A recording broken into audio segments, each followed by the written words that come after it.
Что за...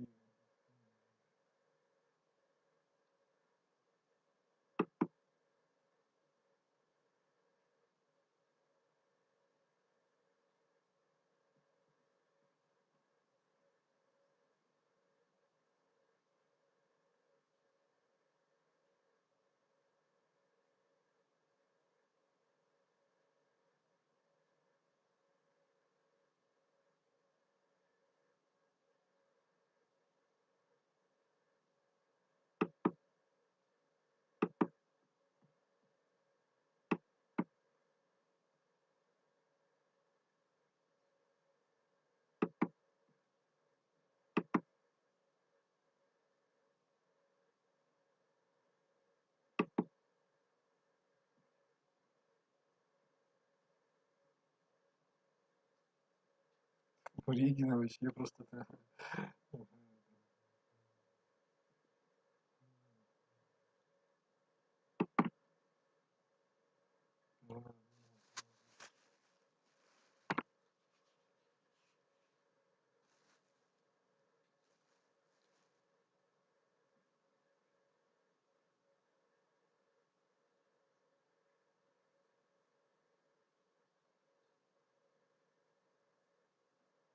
Не надо...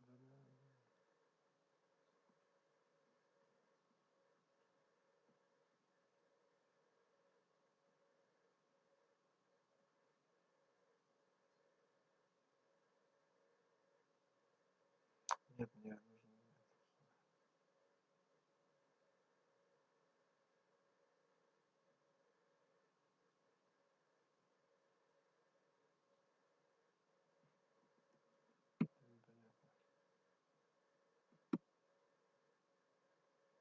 Не так уж и плохо, кажется.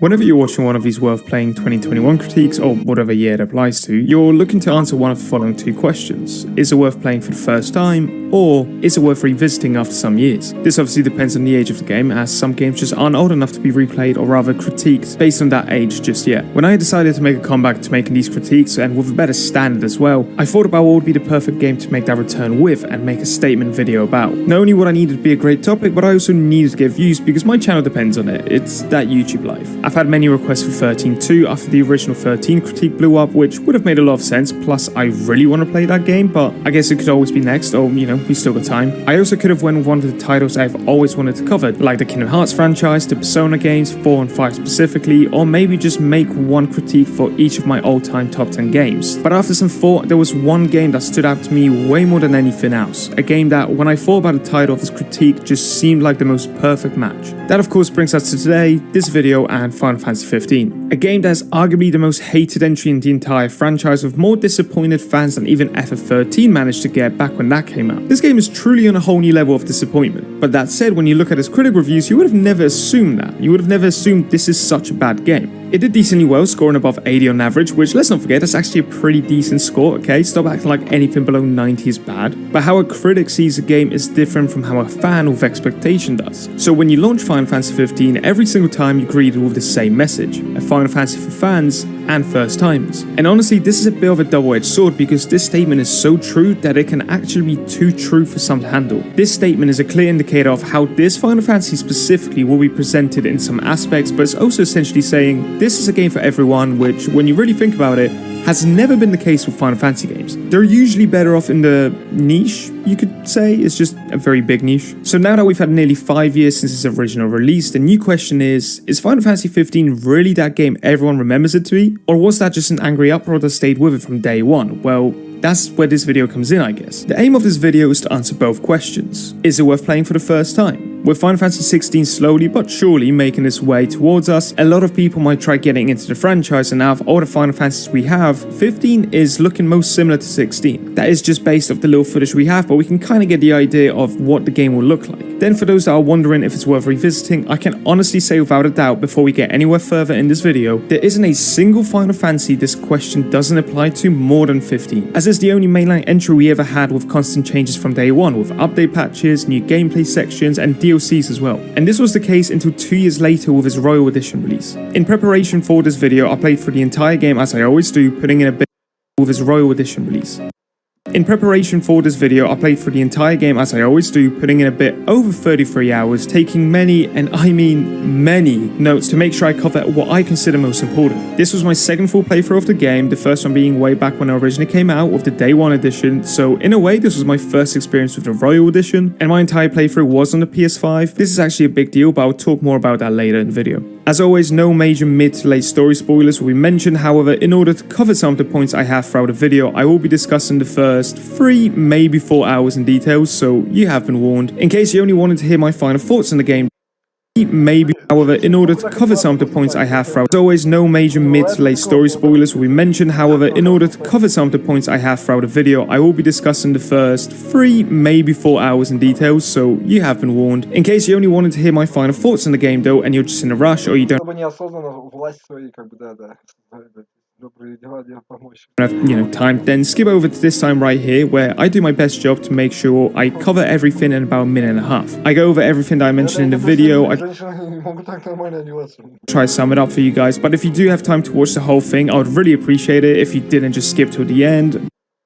Up for you guys, but cover everything in about a minute and a half. I go over everything that I mentioned in the video, I try to sum it up for you guys, but if you do have time to watch the whole thing, I would really appreciate it if you didn't just skip to the end, because these things do take a long time to make, I'm not gonna lie to you, and there is only so much I can fit in a minute and a half at the end. Gameplay wise, you'll see a variety of early and mid game footage, but once again, even the gameplay, I'll do my best to keep spoiler free. You might see the occasional summoning of some weapons that are late game, but I'm not gonna show any outfits or anything like that might give away anything that happens in the story. Honestly, I'm gonna say it, this might be the most in-depth spoiler-free review on YouTube. Now, I'm not going to guarantee that because someone will link me to someone else doing a way better job than me, but I'm just going to say top 3, okay? As this video goes on, you hear me reference Final Fantasy 13 a couple times, but no worries, literally nothing will be mentioned as spoilers. It's more of a look at the lessons that Square Enix took from 13 and applied, or in some cases didn't apply, to Final Fantasy 15. And lastly guys, as I'm sure you're aware, these videos take extremely long time to make, especially when you're working a full-time job outside of YouTube. So if you could drop a like and comment, even if it's just how you found this video, that would be amazing. Did you like it? Did you not? What did you agree with? Or did you disagree with? Anything like that. And maybe, are you going to try the game after watching this video? Also, if you did find this video useful, maybe you'd share with some people or on some discords, But with all that said, just by this intro alone, I'm pretty sure you can tell we're in for a long one, so let's officially have a look if Final Fantasy 15 is worth playing in 2021.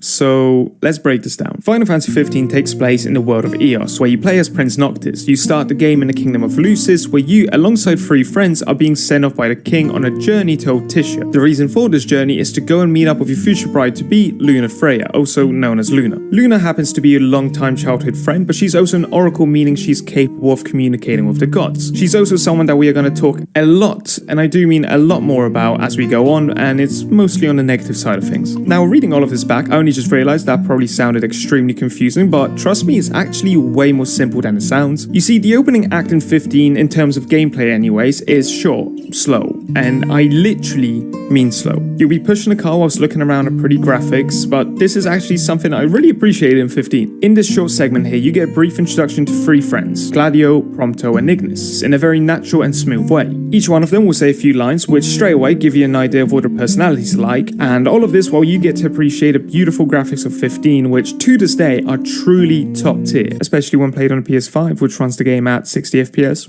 Just saying. After you're done pushing the car far enough, you end up a Hammerhead, a garage for your car to be fixed up, also one of the most iconic locations in 15 for 2 specific reasons. Over here you'll get to meet Sid and Cindy, who are both side characters you interact with throughout the game and the entire story. They are mechanics who will be in charge of upgrading your equipment throughout the game. Cindy specifically will give you a bunch of side quests that revolve around your car, the Regalia, which can be modified into different models, as well as changing the appearance, inside and outside, whereas Sid will give you quests to upgrade your weapons, which will be especially especially crucial when it comes to late game. There is no way you're going to do the late game chapters, or especially the dungeons, if you haven't upgraded your weapons. What 15 does a nice job of is the slow pace of the first chapters. You're not thrown into a huge battle, if we ignore that super short segment right before you actually start, you know, no biggie. You are in no rush to complete any objective, and every bit of terminology and lore is slowly but surely told to you bit by bit. You're smoothly put into this world, and if you are yet to play this game, let me tell you now, just take your time and enjoy these early moments, because things change when it comes to pacing of the late game. So if you haven't noticed already, this is the exact opposite of 13's opening, where it felt like an overload of information in the early game that only actually makes sense hours later when you learn about it. If you've seen my 13 video, you know I actually loved that game, but personally 15's approach works much better for me because these opening chapters can be completed in 1 or 3 to 4 hours depending how far you walk, how much you play around with the combat, and how much you just take in the little things. What should have been quite a relaxing journey of course can't be this way because, as I always say,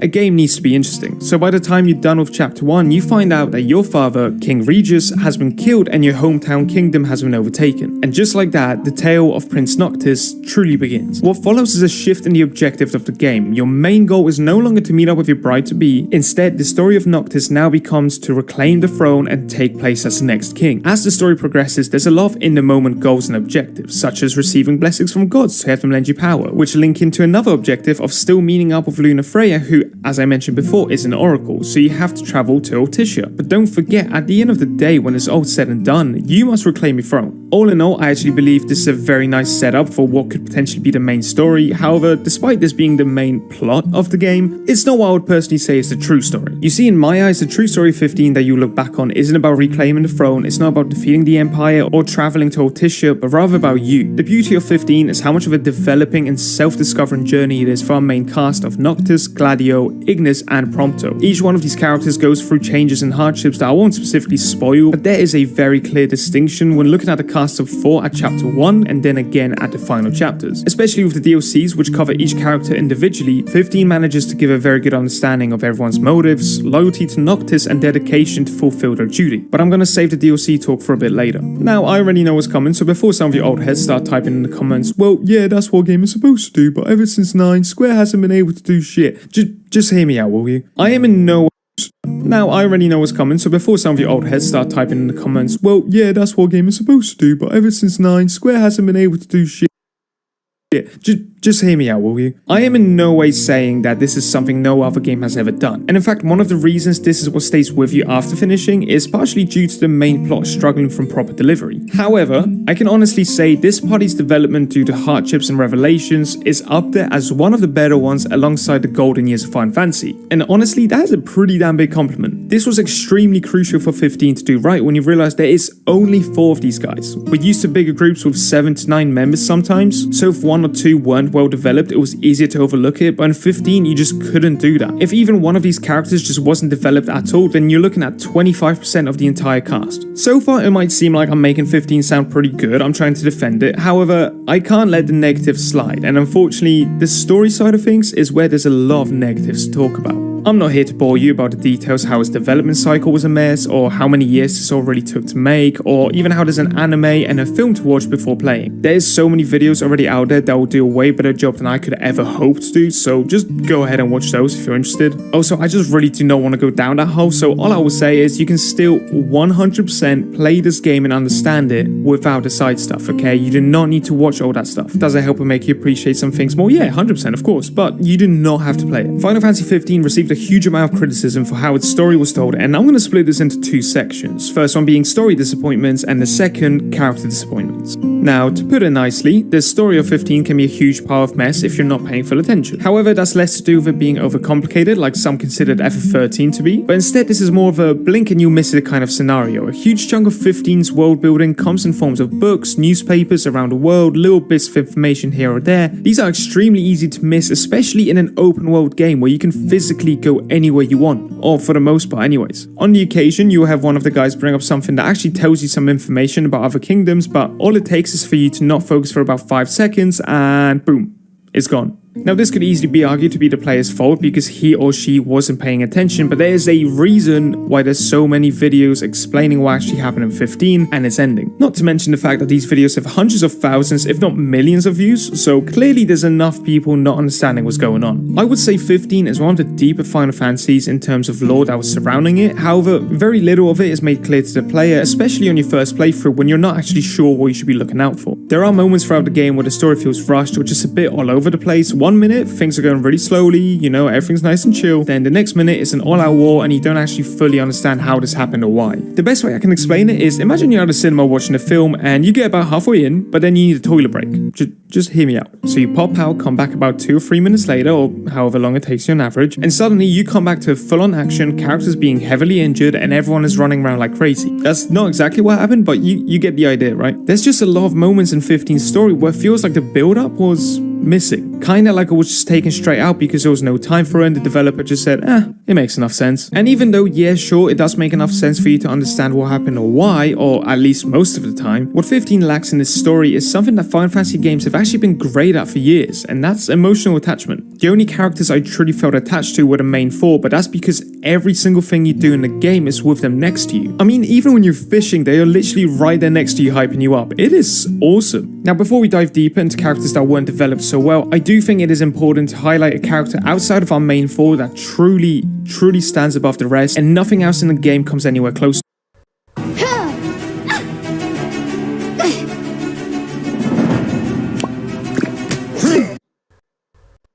Close to it. Whenever you're playing a story-based game, you need something that will drive you forward, something that will keep you hooked at every single step of the way. And in 15, we have Ardyn. I'll go straight in and say it, I would consider Ardyn to be a top 5, maybe even pushing for a top 3 villain in all Final Fantasy games. I'm gonna say top 5 for now because there's still a few games I haven't actually played, cough cough, Final Fantasy 6. Without going into spoilers, it has been a because there's still a few games I haven't actually played, cough cough, Final Fantasy 6. Without going into spoilers, it has been a very long time since a game made me feel as anxious and nervous around one character as Final Fantasy 15 has with Ardyn. Every time he enters the scene, there is this feeling of uncertainty.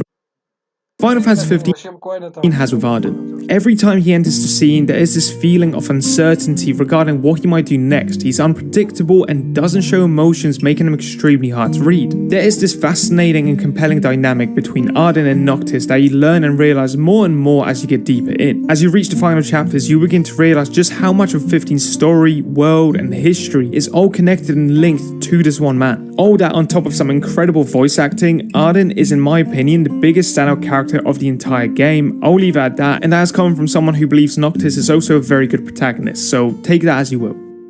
But since we're on the topic already, let's dive deeper into character-specific disappointments. I've mentioned a couple times already how I'm a big fan of the group of 4, but outside of that, there are just many characters that are simply wasted potential. I'm not spoiling anything here story-related, but I will talk about specific characters, so in case you don't want that, I recommend skipping to the next section. Now, what I want to do is name 3 characters, and I want you to tell me what these 3 characters have in common. Luna Freyja, Gentiana, Aranea. It's not that hard, is it? Let me make it very clear what I'm saying here. I am not saying I didn't like these characters, but rather than I was disappointed by them because they could have been some of the best female characters we've had in Final Fantasy. This is what really hurt me personally. Some of my favorite games of all times are ranked that high because of characters. The type that you're excited to see every time on screen and just spend more time with. Out of these 3 here, the one that hurt me the most was definitely Aranea. This badass female soldier who beats your ass the first time you encounter her, has a strong and in-your-face entry only to then fade away as the game goes on. Then there's Gentiana, who has so much mystery around her, but the game literally only addresses those mysteries in 1 chapter. There is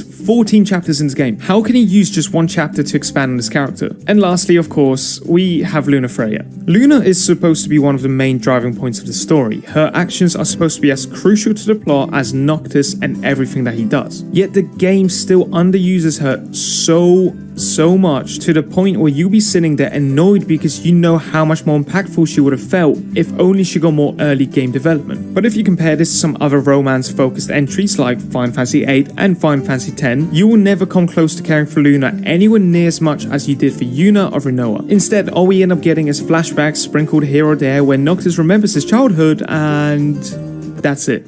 I honestly wish I was joking. As bad as this might sound, I actually found myself caring more for Iris, who's Gladio's little sister, and when I tried figuring out why that's the case, why do I care so much more about this side character that is definitely way less important than Luna Freyja in the story, I realized it's because Iris actually gets to interact with your party as you play. Not through flashback cutscenes, but she's actually physically there, whether it's in combat or even just a regalia as you're driving around making your way to the next city. She even has a mini side quest with Noctis where you walk around the city and you get to interact with her, see how she reacts to your different responses, and you get this feeling of actually getting to know her personally through Noctis's eyes. I believe if maybe some of those flashback scenes were actually little gameplay sections where you get to play as Kid Noctis, that would have been an upgrade way beyond what we have right now. Or even better, if in between chapters we got to play as Luna while she completes her tasks as the Oracle. We know she's powerful, we know she plays an important role, and the game should have allowed us to experience that through her eyes. That little bit of gameplay would have gone a long way.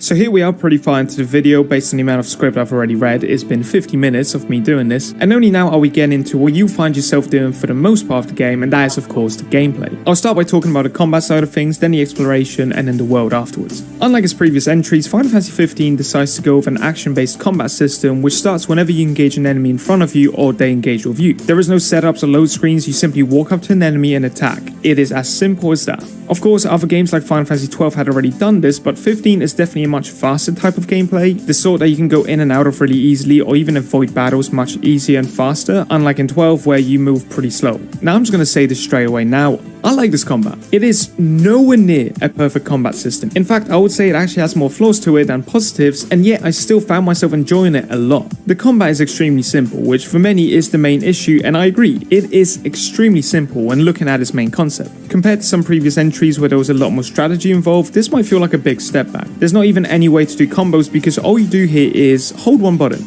That is it. You are literally just holding down a button and the game plays itself. Now occasionally you will find yourself blocking at the right time to counter, and you'll need to warp around the area to recover or maybe analyze which enemy to go for next. However, I found this combat extremely enjoyable for the more laid-back gaming sessions. If you're often a bit tired of how JRPGs require you to focus every single battle you enter, then this one might be for you. Of course, I'm not talking about facing enemies much higher level than you. No matter what game you're playing, that's gonna kick your ass, but when facing enemies around your level or a bit lower, 15 can be a really fun and chill time. It's also, in my opinion, one of the prettiest combats to just watch happen. As you're holding down the attack button, you can constantly swap between 4 weapons mid-combo, and let me tell you, it looks so damn pretty sometimes. Also, this idea of warping from one enemy to another into a high area is just stunning. It's fun to do because, for lack of a better word, it looks cool. There is no other way to say it, it just looks cool. It's one of those combats where someone watching you will think you're doing all these cool combos yourself, but in fact all you're doing is just holding down a button with an occasional block or weapon switch. Now speaking of looking cool, nothing, and I mean nothing, will beat the summons in this game. I only show off one to avoid spoilers, but let me tell you, these are to this day the most stunning visuals a Final Fantasy game has ever seen when it comes to summons. I know it's not fair because it's the most modern game, but when you compare Final Fantasy 13 to this, it is just a whole nother planet. The issue here is that you can't actually summon these whenever you want. Instead, it's essentially a pop-up event that happens under very specific conditions that for the most part you'll most likely end up googling or you'll just get lucky. Now there are a couple things I don't particularly love about the combat system, however, such as the magic system. If you were to ask me, this system is straight up broken and just doesn't feel right, especially for a Final Fantasy game. To create magic spells, you actually have to extract fire, thunder or ice elements in the open world,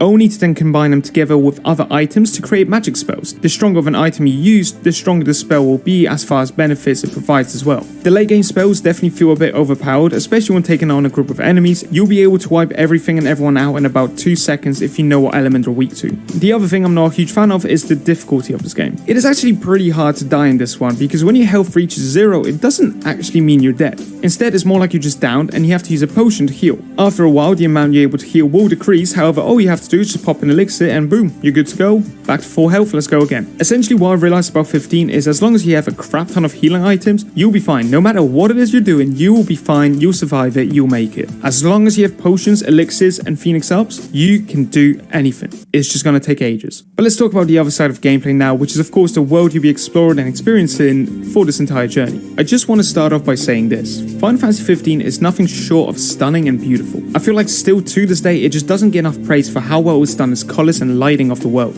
As you're in the regalia driving around listening to some classic Final Fantasy songs from previous games, you can look around and see the sun shining on the land as you're passing, often able to see creatures roaming the fields too.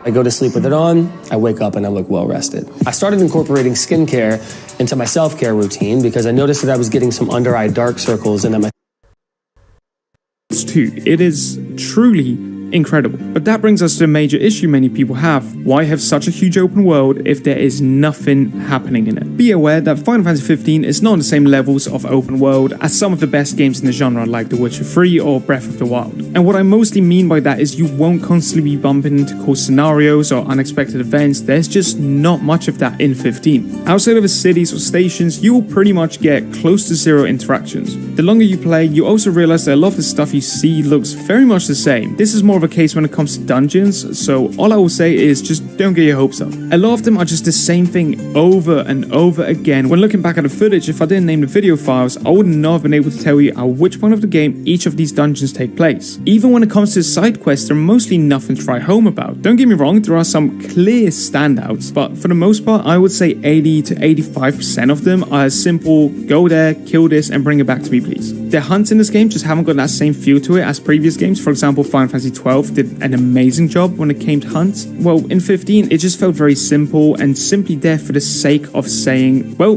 we have side quests as well as hunts. I do have to be fair though, so I will make it very clear that after beating the main game is when I had the most fun with the side quests, because some of the most interesting ones become available as well as you'll be high enough level to challenge the tougher dungeons. You'll find way more cool weapons available as well, which is definitely something I would recommend looking into after you finish the main story.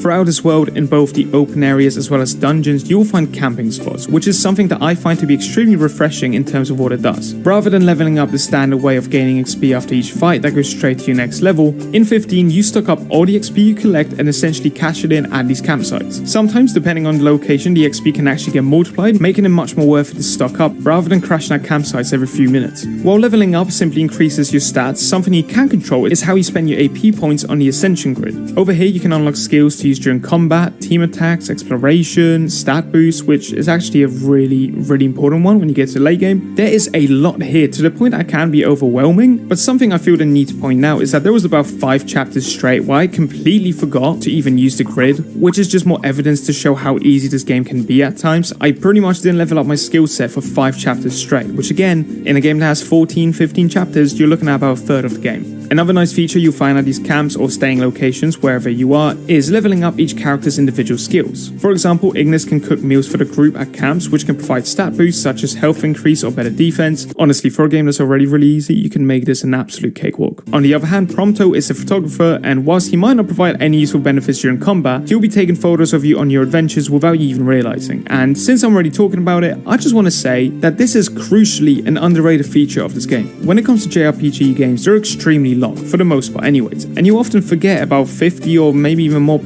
of the things that you've done at some random point in the game. I found that these photos that Prompto takes are actually a really nice way of looking back and reminding yourself of everything you've been up to and accomplished. In general, these camps are actually a really nice moment to just sit down and relax after grinding for hours or just doing a bunch of quests in a row. It's like that feeling of coming home after a long day of hanging out with your friends and just reflecting on everything you did and how much fun or not fun all those things were. If you end up playing for about 2-3 hours, you do some quests and then you finally sit down at this camp, you'll have a bunch of photos to look through to just kind of reflect and be like, oh yeah, I did do that. Before I move any further in this video, something that I feel like needs to be touched on is the DLC, as it's arguably the biggest change when comparing the game now to the game that it was on day one. Now remember how at the start I mentioned that this was played on the PS5? Well, the reason I actually mentioned that in the first place is because with the PS5, you get access to the Royal Edition of Final Fantasy 15 as long as you're a PS Plus member, meaning that 3 of the 4 DLCs available for this game are already included, that being Episode Prompto, Episode Gladio, and Episode Ignis. Then there's the 4th DLC, which you would have to buy separately, although do keep Episode Gladio and Episode Ignis. Then there's the 4th DLC, which you would have to buy separately, although do keep in mind it is very cheap for what it is, and that is Episode Arden, which is by far my favorite. Since this is a spoiler-free critique, I'll mostly be using Gladio's DLC footage since it is the safest one, but let me get the obvious out of the way. These DLCs are nothing special, incredible, or anything like that in terms of gameplay. They're pretty simplistic for the most part, again, no spoilers, but it is the context that they hold that makes them 1000% worth playing. No, that was not meant to be a pun, but I like that. Each of the DLCs about your friends cover an event that took place during the main story. Now, it can be easily argued this should have been included in the main game, and I agree, but that's not the point here. Although they each run pretty short at about 2 hours max, that is enough to make you feel a much deeper connection with your crew. When these guys are actually isolated from the rest and Noctis doesn't take the main spotlight, it's impressive how much more we can find out about them and about how they think and adapt to situations. I'm not going to say which DLC specifically, but one of these has a crucial bit of a story that will give you just a different outlook on his whole character when you're done playing. If you are planning to play 15 after this video, if there is one thing I can request from you, it is to just play these DLCs. And in fact, don't play them after finishing the game, but what I would heavily advise is playing the first 3 at least once you've reached chapter 14. That's when I played it, and in my opinion, it's the perfect time rather than after finishing the whole game. I would much rather recommend you play the DLCs and then do the final chapter to just conclude everything with the final fight. Meanwhile, episode Arden is the one I would advise to hold off until after you finish the game. Arden is truly an elite character. He's easily my choice for the best written character in the game, and this Arden is fine. Meanwhile, episode Arden is the one I would advise to hold off until after you finish the game. Arden is truly an elite character. He's easily my choice for the best written character in the game, and this DLC just adds to it. I won't say any more than that because, again, spoilers, and I'm trying to be good here, but the 2 hours that you have in this DLC give so much more insight to his character, it's honestly impressive. I feel like by this point, I have covered nearly everything I needed to when it comes to this game. There's just one part that I haven't really mentioned. And the reason is I feel like it deserves a short little segment of its own, so I'm going to make this bit like a clickbaity title just to have you people check it out. Even though I haven't mentioned it, you've actually been aware of it this entire video. And that, of course, is the incredible soundtrack.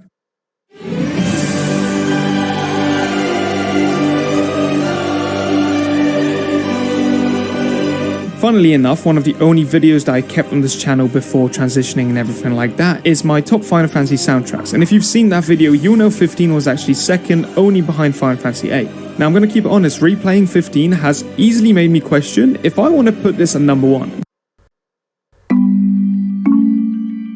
It was pretty hard, I mean, being very honest, but it's supposed to be hard because the people that are selected, they have to prove that they deserve this visa. It's a rigorous application process, but it's also a way of checking if you really want to commit to working and moving over here. And I guess through the whole experience, after I submitted it, I was like, oh God, I hope I get it, because I really, really want to have the opportunity to work in the market over here. At the beginning, I thought the bar was too high. Maybe I wouldn't qualify. I did ask people from Cgi UK, so this is my skills, what do you think? They said these are guidelines, not necessarily specifics. If you can have alternative avenues that you can prove that you are capable of doing such things, not necessarily that specific thing. The toughest part was like knowing where to look, but once I knew who to talk to and where to find the information.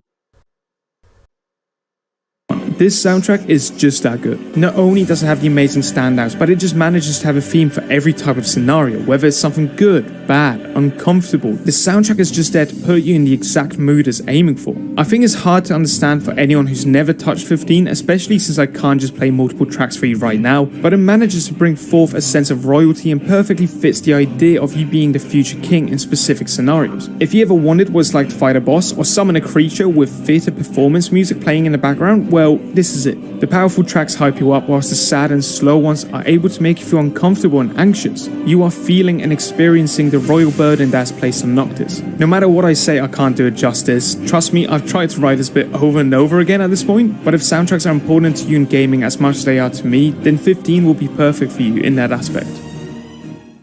Now, before I wrap this whole video and conclude everything, because I know we have been here for quite a while, trust me, I am not going to be able to speak tomorrow, there is just one more thing that needs to be addressed. This is something that was one of my first notes when I started preparing this video. I just knew it's something that has to be covered for at least a little bit in this critique. It is a known fact that 15 gets a lot of hate. And a lot of it is understandably so, I agree. But there is a huge amount of fans that felt extremely disappointed with the final product, and to this day they still feel the same way. Now, a chunk of that disappointment and even the hate comes from one single reason, and it's an unfair reason to say the least. But Final Fantasy 15 will never be Versus 13. I wanted Versus 13. The first trailer way back then blew my mind, and from the sound of it and the concept art and everything that we had in terms of leaks, it sounded like the most amazing next level Nomura game. But the truth is, Versus 13 died along the way, and 15 tried its best to still give us that Versus 13 feeling. However, it just wasn't possible. If we never had the hype and build up of Versus 13, that dark and mature story theme it was setting up, I honestly think even with its flaws and shaky development, 15 would have been received much better by the fans. The best way I can explain it is 15 was set up to never succeed. It was put in a position where no matter how good the game would be, some people would still be mad because it's not what could have been. And that phrase, what could have been, it will haunt 15 forever. It's just your decision if you want to think about it that way as well. Final Fantasy 15 is not perfect. It has so many little flaws as well as big ones that people would just love to mention. Wasted potential on multiple side characters, especially the female cast. Storytelling that felt like had chunks missing out of it, only to have some of them be filled in way too late in the story when they were no longer impactful. Not to mention pacing issues in the second half of the game. The gameplay is too simple at times with the difficulty leaving much to be desired, especially during the main story.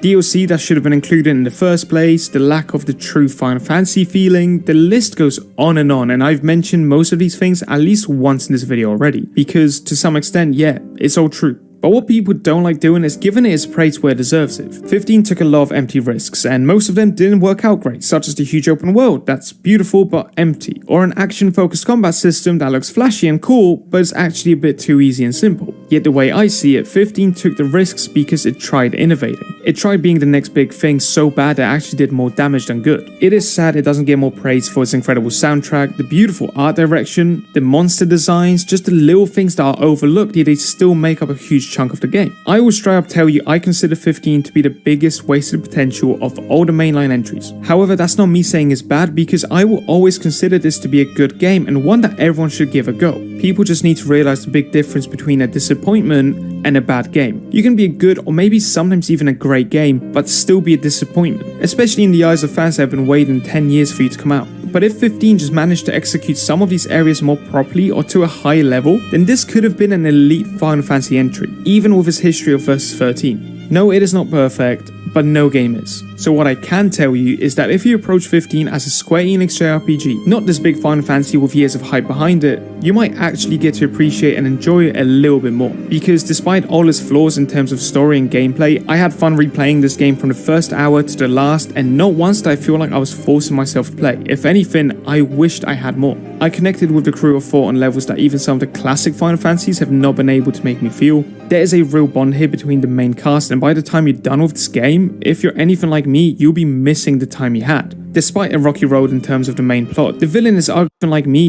There is a real bond here between the main cast, and by the time you're done with this game, if you're anything like me, you'll be missing the time you had. The main cast, and by the time you're done with this game, if you're anything like me, you'll be missing the time you had. Despite a rocky road in terms of the main plot, the villain is arguably the best we've seen since Final Fantasy VII, and that's coming from a Final Fantasy X fanboy. Now, before you jump at me, I'm not caught up with Final Fantasy XIV, so just defending myself. After finishing the main story, the post-content kept me playing for another 8 or so hours before writing this up, and after I'm done here, I'm honestly going back to finish some of the side quests I still have to get done to get the best weapons in the game. That's just the sort of game 15 is. Easy to get into and play stress-free. 15 most likely will not change your life, or it might not make you top 5 games of all time. But if you're looking for that game to just turn on and have a good time playing for a couple hours a day, growing closer and closer with your friends whilst you all discover yourselves, then I would highly recommend giving 15 a go. Well, it's safe to say that turned out longer than expected. I'm sure there's a lot of things I didn't mention that people will be upset about because that's how these videos work, but I do feel like I covered the most crucial bits to some extent. If you're still somehow here, then first of all, I just want to say thank you. This video has been months in the making, and there's been a few nights that I just stayed up to get a script done and have it be good enough for you guys. Hopefully this video can reach a wider audience, so it's all worth the energy and effort I went into it. So if you enjoyed it, then honestly a like would be a huge help, as I'm sure there's going to be a fair amount of dislikes just based on the fact that this is Final Fantasy 15. And also I would really appreciate it if you commented down below. Let's get a conversation going. Tell me what you loved about this game, what you didn't love. Have you even played it, or are you just watching this video because you want to play it? I am honestly really interested to see what people have to say all these years later after this game came out. But anyways, my voice is ready to give up on me any minute now, so I think that's enough talking. Let me just say one more time a huge thank you to everyone for the support, and hopefully I can look back on this video in 2 or 3 or maybe even 6 months and just see it be full of engagement from you guys. So thank you for watching. I will see you in the next one. You are the best, and I'm out. Bye. Че, мне не надо этого. Я дразнюсь просто так. Я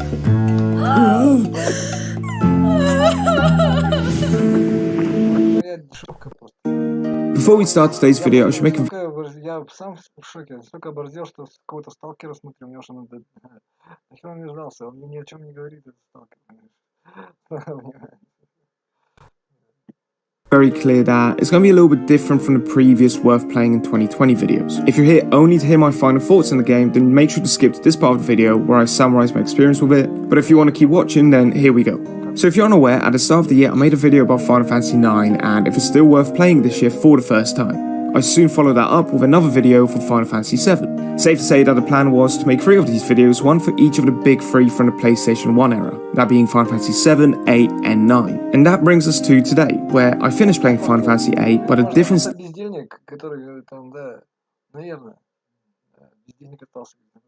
this time was that I played it for the first time ever. With the previous 2 videos, I was revisiting games that I've played before, but here I only had speculation. Любую туфту впить, да, просто делать нехрен, просто бухают, буханка. And bits of information I heard over the years, like how there's a scaling system and the infamous junction system that apparently is a major love or hate relationship. So basically what I'm saying is that this video should be called What It's Like to Play Final Fantasy VIII in 2020 for the first time, but that title was really long and it probably wouldn't get as many views as I would want, so we'll keep the same name as we have been so far. So as someone who never got to experience Final Fantasy VIII back in the day, just imagine the excitement on my face when in June 2019, the remaster got announced with a release date for September 3rd. I even went out my way to pre-order it for that sweet, sweet theme. And now here I am, in August 2020, finally getting to talk about it because it took me 11 months to play it. FF8 was a game that intrigued me from the day I got introduced to its main character Squall in Dissidia on the PSP. Later followed by his appearance in Kingdom Hearts, I really wanted to find out more about him, but there was no opportunity for me to play the game as I didn't own a PlayStation 1. So when the time came and I started playing for the first time ever, my initial reaction was, what the fuck is happening? I literally sat through about 5 minutes of black and white pictures that made me more confused than anything, but then to top that off, it got followed up by one of the best openings in all Final Fantasy games, so it's safe to say the hype train was back. And so I went on to play the game and something weird happened. I wasn't having fun. The game was constantly stressing me out with its extremely long tutorials that did more damage than help. The junction system was confusing. I kept stressing anytime I would earn XP because I heard apparently that's a bad thing in this game. And every time I went online to look for help or guides, it seemed like people were 5 levels below me, but their stats and their setups were like they were ready for the final boss. Not only was I stressing myself out, but also getting worried that maybe this game just isn't for me and all those expectations I had were pretty much pointless. But that's when something clicked. I decided to play the game without any guides, no walkthroughs, no discussions online, no tutorials on YouTube, and told myself if I mess up, I'll just learn from it, and that's when everything changed. I started to enjoy the game. I wasn't comparing myself to guys online, but rather celebrating any time I learned something new. It didn't matter if it was on disc 1 or disc 3, I was engaged and just experimental. I started trying new things just to see the results, and I didn't care how good other people were at the game. And it was the best feeling for me every time I was able to take advantage of something because I figured it out myself. Okay, so with that little backstory out of the way now, let's move to the side. Let's talk about what it's actually like to play this game for the first time, and to do that, let's start with the basics of Final Fantasy VIII. You'll be playing as Squall, a cool but quiet teen that has a major problem when it comes to expressing feelings out loud, but he's also a member of the Seed, which is basically a military force that's raised and trained in a facility called the Garden. You take control of Squall just before his test to make him an official Seed member, and within that time frame you get to meet some of his fellow classmates and future party members for the future events to come. These Seed members get sent out on missions and get paid for how well they perform, and this is actually something that happens throughout the game. The higher your Seed rank, the more of an income you receive every now and then. This works instead of you earning money for the usual way of defeating enemies, and I actually really liked that. It was a nice change and it was cool to see. You even got to do these little exams if you wanted to, where you just answer questions about the game, and if you got 100% you would get promoted to the next rank, and obviously that would just mean you earn more money. But its military feel of the world and story is very strong throughout the entire playthrough. There's many sections where you'll receive orders and have to follow them through. I was really surprised at how well this worked at times, with you feeling like a real soldier, and I'm happy to say that the game didn't move away from this after the opening act. Of course, you get introduced to the main villain of the story, who this time is a evil sorceress that has taken over the world by being announced as the new ambassador. She's got her own army building up, and you get the gist of where this is going. It's typical Final Fantasy stuff. Big main villain, getting more powerful, great evil, you're chosen to stop her, things aren't as easy as they seem on, you think you defeat her, but oh wait, there's a plot twist. And that's not to say it's a bad thing, but we know how these games work. Now, this isn't me bashing on the game, but rather trying to say as little as possible because I personally really enjoyed the story in this one. But if I were to go into the details, this review would be a literal spoiler field, and I don't want that for anyone. Just know that where the story goes, there are so many epic battles taking place and some reveals that you will just not see coming, but they work and fit really well with the main plot. And a little extra thing I can say is that on top of the story, there's also this side plot, which is the romance between two of our main cast members. And coming from someone whose favourite Final Fantasy is number 10, I definitely appreciate that side of the story and everything it did to help us understand and get better insight on Score as a character. For anyone out there who absolutely adored the cast in FF7 or 9, I wouldn't necessarily put the cast of 8 on that level, but as far as the main lead goes, I can imagine putting Score pretty high up on my list. But again, that's just my opinion and I know many people might disagree with that. Okay, so if you've ever searched up anything like what's the best Final Fantasy game, or which game to play first, or anything like that, nearly every ranking will have anything from Final Fantasy 6 to 10 at the top of the list, usually taking all 3 spots whilst they're at it. But another thing you might also notice is that the most inconsistent ranking will usually come from FF8. To me, it always seemed like the dark sheep of the more classic Final Fantasy games. It's like the FF13 of the 90s. You know, it did it before it was cool and all that. You do get the occasional lovers of the game, but the most 90s. You know, it did it before it was cool and all classic Final Fantasy games. It's like the FF13 of the 90s. You know, it did it before it was cool and all that. You do get the occasional lovers of the 13 of the 90s. You know, it did it before it was cool and all that. You do get the occasional lovers of the game, but the most common criticism is how it tried doing too much after the success of FF7, and in turn that resulted in it being one of the most complex JRPGs when it comes to gameplay because of its junction system. This is that part of the video where I'm going to get most of the negatives about the game out of the way, so if you're planning to play the game, listen up, and if you're someone who's played it before, then let me know if you agree or disagree with any of this. But to start off with, the combat in this game is tedious. I mentioned before how you don't necessarily want to level up because the enemies level scale with yours and you can make the game much harder than it needs to be. Well, despite that, you still need to take part in fights and random encounters to use the draw command. This is your one and only way of gaining magic in the game. You draw different magics from different enemies and add them to your stock. Sometimes you get lucky and get 9 of them, but sometimes your luck will suck and you barely get any or just straight up fail. You need to do these magics for 2 reasons. First of all, to use them in battle against enemies like you normally would in any JRPG, and the second and probably more important reason is to increase your stats, but I'll get into that in a minute. Next up for combat, you have the GFs, also known as the Guardian Forces. These aren't a negative feature on their own, rather they're really good actually, and they help you a lot, but they just add up to the total confusion of the junction system. You see, considering you're not looking to level up, how are you meant to increase your stats, right? Well, that's what the GFs are for. You're going to be equipping them to your cast and they allow you to boost your stats by equipping the magic you stocked up from previous fights, so the more or the stronger magic you have stored up, the bigger your boost will be. You also level up your Guardian Forces, which means not only are their summons stronger and they deal more damage, but you also unlock new abilities such as a strength or HP boost, as well as more areas to insert your stock magic with things like attack speed or elemental damage and defense. Now if you're hearing all of this and you're literally like, what the fuck is this? I have no idea what this guy's on about. Don't worry, I'm the one that wrote this and I'm struggling myself to read along right now. Okay, so we know the junction system is fairly complex and it takes a lot of time to figure out. You really want to get the right combination for your party members, right? Then imagine you spend about 10 minutes editing your party, only for a cutscene to happen, and now you have to use the other 3 party members that you didn't equip any sort of GFs or magic to. Meaning it's time to reshuffle all the hard work you just did, even if it's only to allow you to use commands like magic or draw. Now to be fair, this is mostly an issue on disc 1 and maybe the early disc 2 of the game, where you didn't have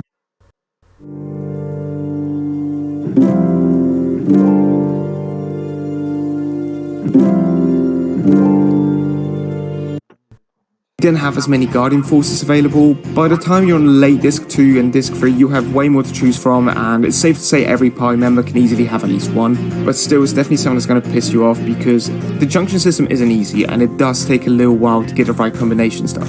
And lastly, what some would consider a negative thing is gaining new weapons. Unlike most RPGs in general, or Final Fantasies for the matter, you don't just buy weapons, because of course not.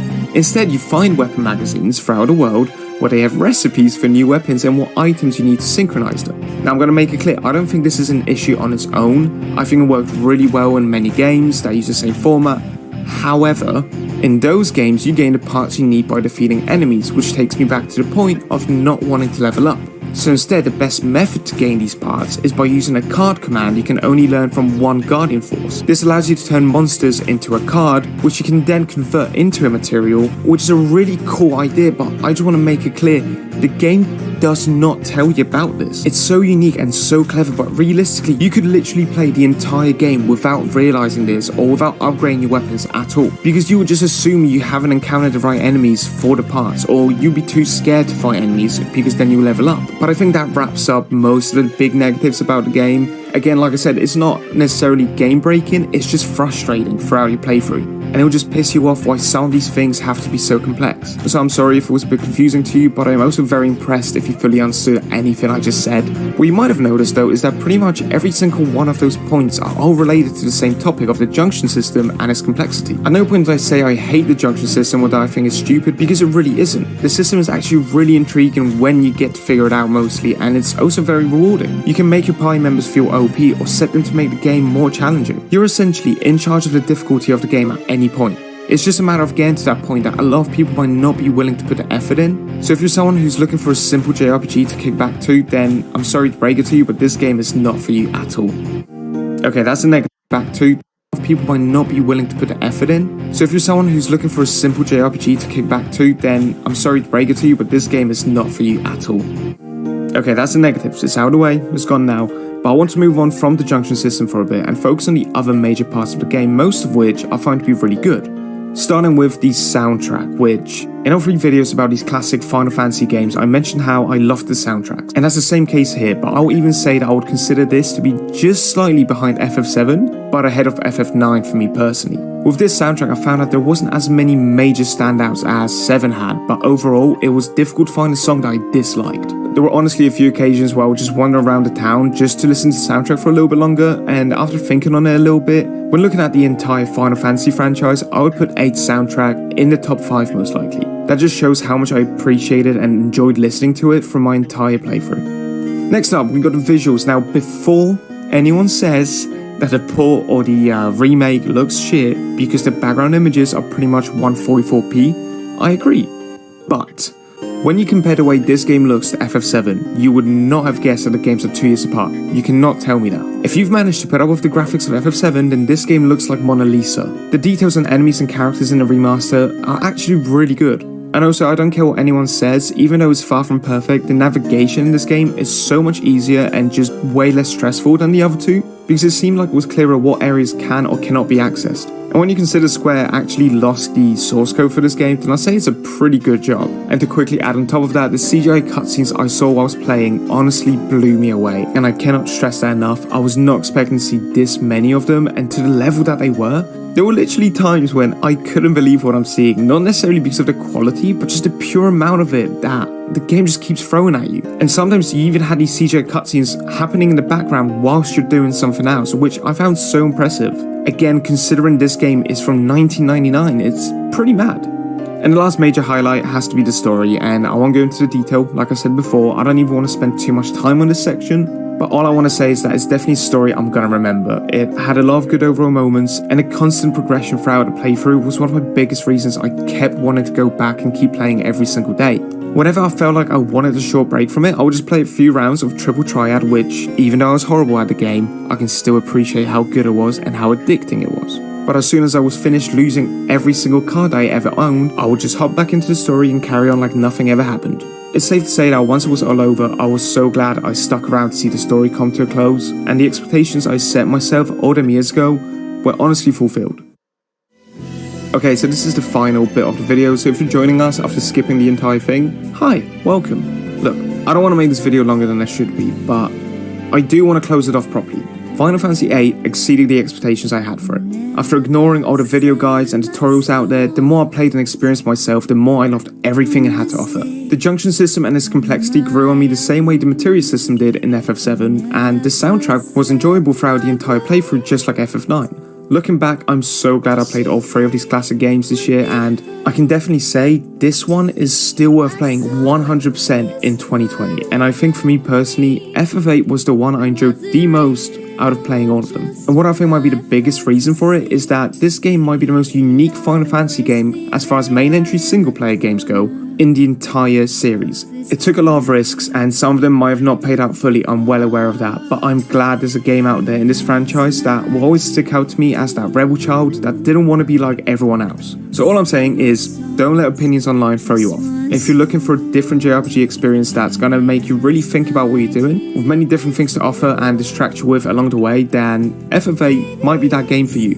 As always guys, you know I appreciate the support. A like on the video would be awesome, or maybe a subscribe if you're new, that's always amazing. It's pretty wild I actually get to put out these videos and have people interact and voice their opinions online. Reading the comments after a few days is always so rewarding, and it's probably one of the most fun parts of making these videos. Especially when I start seeing some similar faces pop up every other video, that's always a cool thing to see. If you're someone new though, and maybe you haven't seen my content before, then make sure to check out some of my other videos, maybe the other two worth playing in 2020 videos, or my most recent Persona 4 Golden video, which I was actually really happy with. That one was a bit more chill and casual. Also, if there's any type of content you guys want to see from me in the future, make sure to let me know down below. I've got some other stuff planned for videos that I want to make, but it'll be really cool to see if you guys have any suggestions as well. These review-ish type of videos do take a bit of time since I have to play the entire game first, so maybe in the near future I might do a few videos that are a little bit faster to make. But anyways, I'll shut up for now.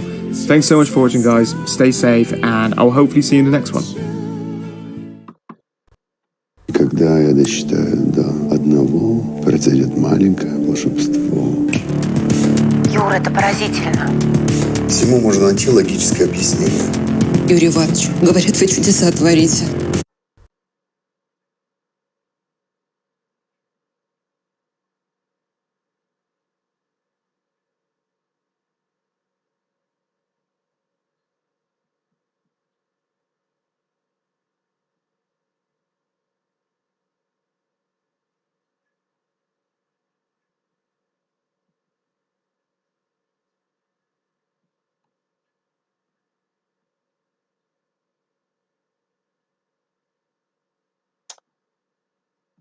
Да, что-то это... Какая-то бега получается. Да наоборот.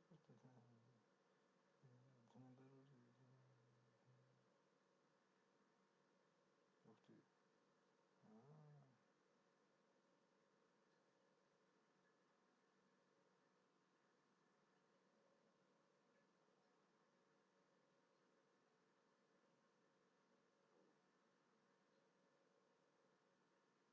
Что-то...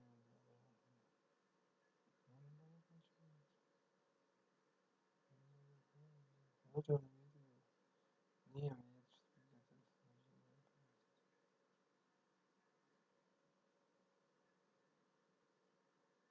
это...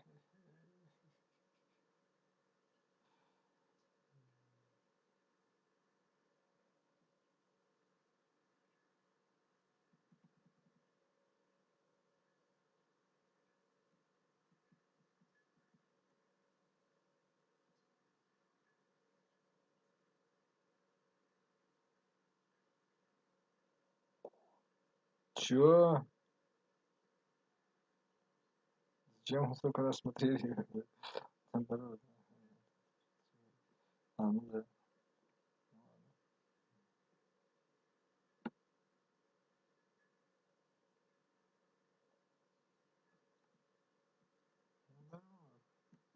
Нет, у меня нет плана играть в эти игры все. Мне просто надо найти себя там, найти свое там.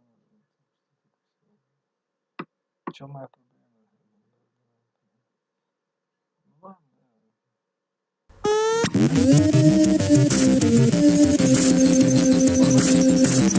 Это всего лишь как фильм, понимаешь? Надо понимать, ну да, продукт, ну ничего, ну и что, так ничего, ну, новости какие-то, ну какие продукты ты потребляешь, там, газеты читаешь, смотришь что-то там, да, интернет, да, понимаешь, да. Сериалы смотришь, Netflix, там, что сейчас популярно, знаешь, да. Просто продукт, да, ну, типа, ну вот это вот,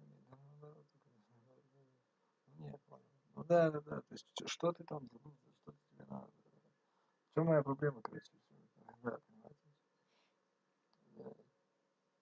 Ну, а зачем тебе надо, addicted, да, в чем, да, понимаю, ну, дрянь же, блин, да, это надо,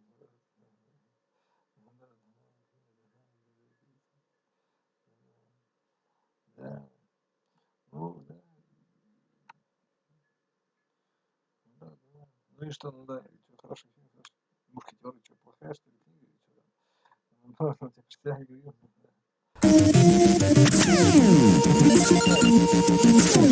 This is the toughest review I've ever had to do. In fact, I'd say that there's no project that will ever compare to the amount of things I've gone through trying to write this script. Mostly because Final Fantasy VII, the original version, it's my favorite game of all time. I beat it every 6 months. I've gone through it on every version, on every console, just because it means so much to me. Ever since I first picked up the controller in the winter of 1997 and first saw the early opening cutscenes, this game, it meant the world to me. But now it's being redone, a complete remake from the ground up that expands on the stories, the themes, the entire world itself to become something much grander. It's difficult to talk about, but that's the reason I have decided to do a brutally honest review. I want to look at everything in this, because at this point, I have beaten the main story, I've done nearly every single side quest, I've tracked down nearly every single one of the 100% trophies, and I have a lot to say, but not all of it is positive. Are you ready? Well, let's do this. It's time for another Dreamcast Guy review. Now, in this video, there will be absolutely no spoilers. I'm even being careful about the clips I'm putting in this. не обсирать ничего, я просто не об этом говорю. Я самому тоже нравится, что дальше быть работать, тогда потреблять, то есть жизнь свою тратить на это теперь. Ну да, вот это он имел в виду, наоборот. Вот теперь я и говорю тебе. Вот это да. Нет, ну ладно, вот это есть на самом деле. Я не собираюсь этим заниматься, просто This video because I don't пока я что-то не выясню, пока не приестся и пока что-то не дойдет до меня. want to try and ruin any of the surprises, because believe me, there are some huge shockers in this journey, even if you don't expect them. The biggest question I hear people asking over and over again is, Наконец, там свою профессию начну получать какие-то доходы. does this feel like a full experience? This is really technically only part 1 of the Final Fantasy VII remakes with an S at the end. Well, don't worry, this definitely feels like a complete game, even if it's not the total story. This is perhaps the most detailed digital land that has ever been developed. Within this game, you see sprawling cities, gorgeous gardens, shadowy streets, all of which include unique dialogue, new lore, or just tiny fun mini-games that you can play again and again. That being said, the word remake, it doesn't quite feel accurate. This is a new game, and that's why it costs $60. This is something that's being rebuilt from the old ground. But before we get into the story itself, I want to start off by talking about the gameplay, because definitely the biggest shift with this is that even though this is being a reconstruction of classic Final Fantasy, this is not a turn-based RPG. This is an action RPG that kind of does things differently in the fact that this is definitely something that tries to prioritize strategy over speed. You need to fight intelligently, or else you're not going to last very long in Midgar. While it may seem possible to try and solve all your problems by just swinging around a giant sword, eventually you clearly come to terms with the fact that you have to play smart. You can't do this bad, or else you're not going to beat it. This game gets pretty tough when it comes to things like actually utilizing the different magic and mechanics in order to take foes down. So this is an action RPG. You are going to be trying to block moves, parry things, switch between characters, and then dodge out of the way of that next super attack. But more importantly, you're going to be trying to knock your enemies off balance. The primary thing that you need to try and master as quickly as possible is the stagger system. Whenever you're fighting an enemy, they typically have some sort of very, very specific weakness, whether it be a certain elemental type or a certain methodology, like some of them are actually knocked off balance by you doing a super attack and trying to use all your energy to knock them off kilter. But here's the thing, the reason that staggering is so important is that when you manage to kind of get one of these people off their guard, they take substantially more damage. And a lot of foes in this game, they have a lot of health. They're people that you can't just burn down with 1 or 2 pieces of magic. You actually need to try and get everything you can to really focus fire them down. Well thought out. Take robots, some pretty meaty damage. Problem is that if I'm not careful, I'm not going to be able to take them down before I run out of health potions and stuff. Foes, you build Я не нахожу это. up the Ну хорошо, геймплей контент, и что дальше? Ну, понимаете, ну это есть на самом деле. Ну это имеет в виду, что да. Где там ползаешь, там, вот это то, что open world, там, большой мир, там, это... ATB meter. Да. Execute special action. Это не сюжетный, что ли, контент? наоборот, у тебя после этого When you build up enough of this AT, particularly things like a giant magic item, whether it sit in the back, you need to be damage possible. So you can see in this situation here, I'm doing my best to survive, but I'm also trying to constantly dish out as much electric damage as I can. That way I can eventually system in this just gets deeper the further you go into it. They keep trying to give you more enemies that end up being immune to physical. Or there's bosses that'll actually do very, very weird behaviors. Like, I'm not going to show you the clip because it's a little bit of a spoiler, but there's one boss that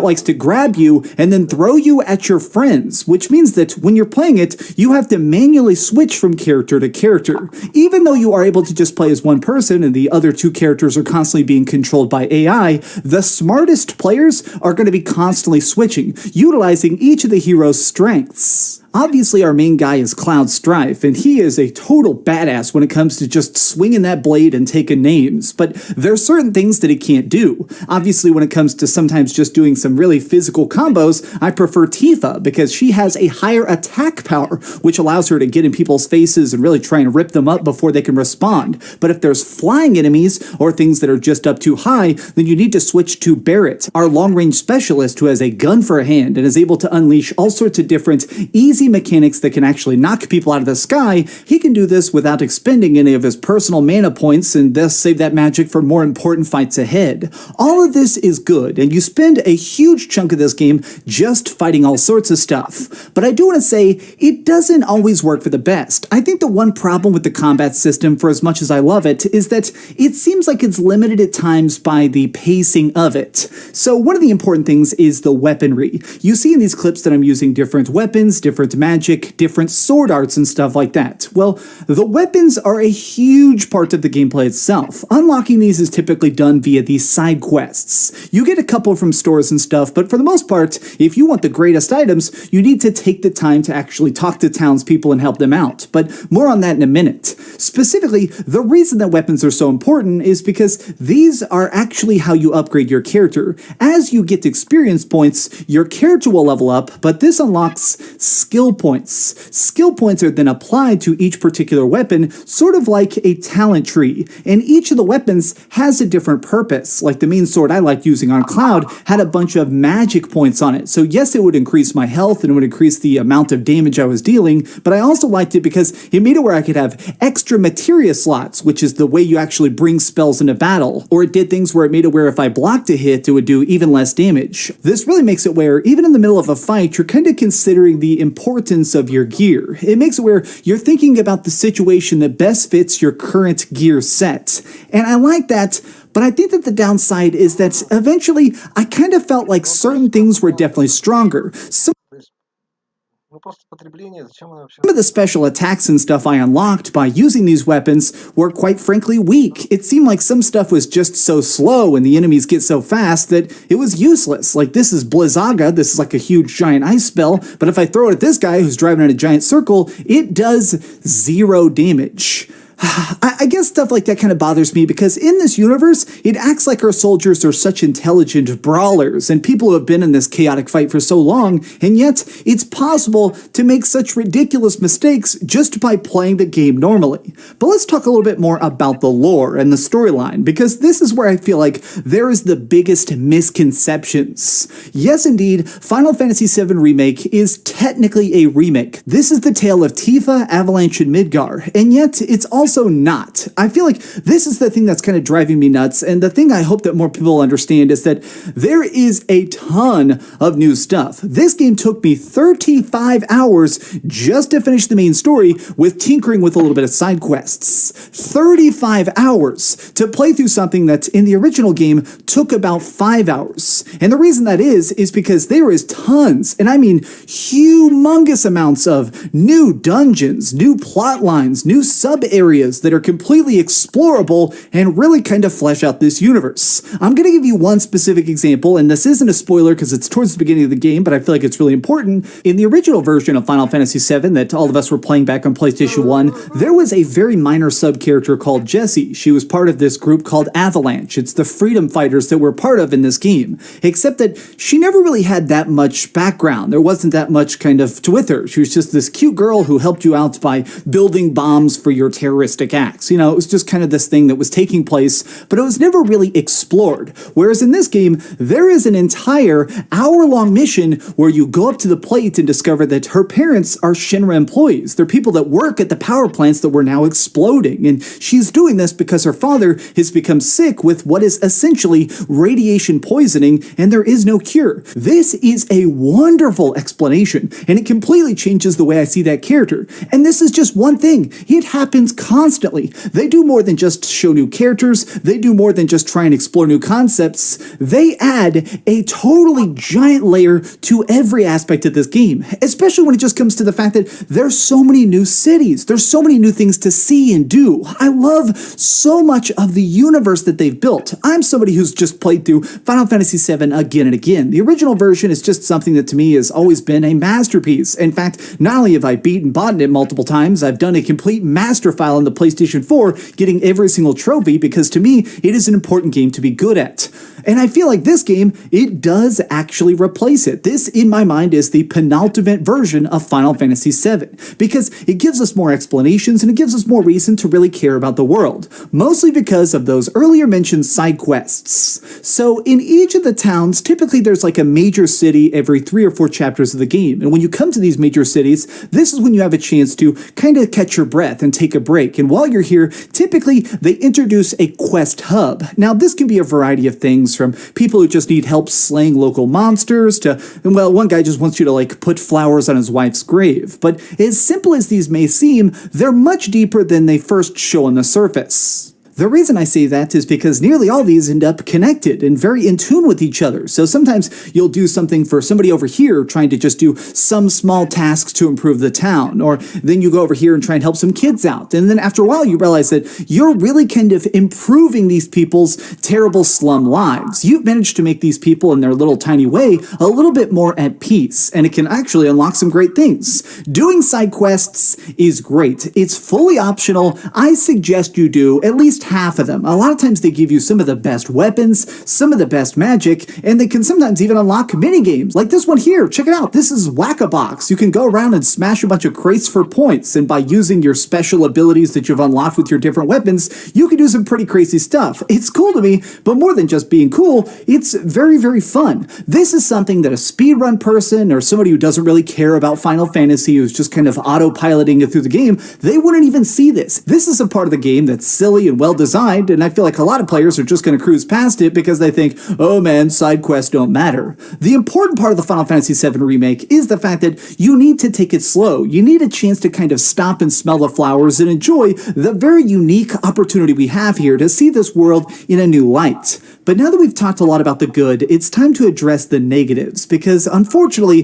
there are a couple aspects of this game that are bad. In fact, there's one thing that downright sucks. I'm not going to go into it in detail specifically, but oh my gosh, the ending of this game is so freaking bad. I'm going to be making a separate video about the ending on Friday, because right now, I just can't talk about it. But we do need to try and break that down separately in the future. But for now, the other problem that I have is that one of my biggest worries about hearing about the Final Fantasy VII Remake being multiple parts is that it would feel stretched out. The old school version of Final Fantasy VII definitely worked because it was so contained. I mean, it's kind of just the story of characters coming together to try and do this one desperate act, and then it leads into a giant snowball effect and they eventually save the world. And it was so well tightly tied together, whereas I feel like this game, it definitely goes too slow a lot of times. Like, the main thing is that many of the quest points are just incredibly incredibly stretched out and just so delayed that it becomes frustrating at times. Like, there's a moment in the plot line where they say, hey, let's go back to town. So they start walking toward the town, and it leads to 3 hours of falling down in a dungeon, trying to find a key, getting up onto the surface, being lost again, trying to get out of this next area. 3 hours of the characters just being like, we're about to go back to town. Any minute now, we're going to be back to town. After 3 hours of the game, I was like, bro, I don't even know. It's so drug out in places that it kind of kills the pacing in a way that doesn't really benefit the story. As much as they managed to add so much meat on the bones and create a much more fulfilling experience overall, it's frustrating when it just feels like they're stalling to try and make the game seem 100 hours long. And to me, that's frustrating because it's detrimental for absolutely no reason.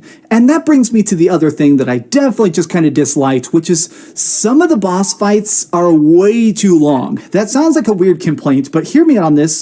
Certain fights in this game, it'll be like a huge super mutant that shows up or something. Defeating them takes 15 minutes when you actually manage to do it right. Now, the reason that's bad is because these long boss fights are sometimes back to back. You can sometimes spend 30 minutes just fighting a boss, and that's if you do it in one try. And the reason is, this isn't a thing where you're dying against a tough enemy and you're feeling rewarded to try and improve. A lot of times, the boss itself is doing almost no damage. You're hitting it for a decent amount of damage. It just has a million health. It's really frustrating that a lot of times it's just hit, dodge, try and change your magic, hit, dodge, change your magic, hit, dodge, change your character. And it becomes a thing where eventually you don't even feel excited when the boss dies, you feel relieved. And that is a sign of bad design. Now, this isn't every boss, but it just came up enough that it kind of became a thing where every time I was going into that next giant encounter, I would kind of think, is this going to be a normal foe, or is this going to be a giant epic 5-phase battle where I'm going to be flying around the sky and trying to do 8 trillion special attacks just to take off 1% of his life? It's not fun.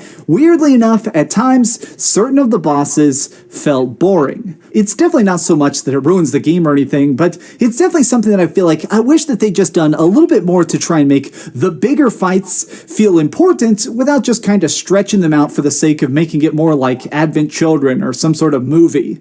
Okay, so these have been my thoughts. Everything in this game is great. Before you even see the score, if you're curious if this is worth $60, absolutely. I paid $60 for this game. I have no regrets, and I'm probably going to buy a digital version of it because I think it's really, really cool that this game is just here and is finally experienceable. If you're a fan of Final Fantasy, pick this up. If you have never tried Final Fantasy and you're curious if this can really kind of reconstruct the original legend in a faithful manner, yes, pick it up. Everybody should try this game and just kind of look past the rougher edges of the experience because it's still so cool that this is here. Okay, so we've heard some good and some bad, but let's go over to the ratings board and put a big number on it. I am giving the Final Fantasy VII Remake a 9 out of 10. Alright, so in this video I've tried my very best not to reveal too much, that way you can sort of experience the magic for yourself. But if you're curious about my thoughts with spoilers, make sure you're subscribed because on Friday the 10th, when this game actually comes out, I'm going to be dropping my bombshell video talking about the ending and more than that I can't say right now. But thanks so much for watching, gamers. If you enjoyed this video, please give it a thumbs up, share with your Да, вот я тоже так думаю.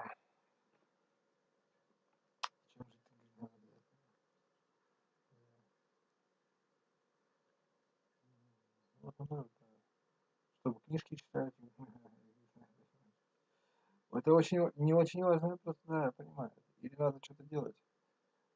Да, я понимаю. И что дальше? Понимаете? Потому что это скажется о том, что ты делаешь в обществе, или как ты себя ведешь. Неинтересно. Давай сразу совместим это. Так, да, ты понимаешь.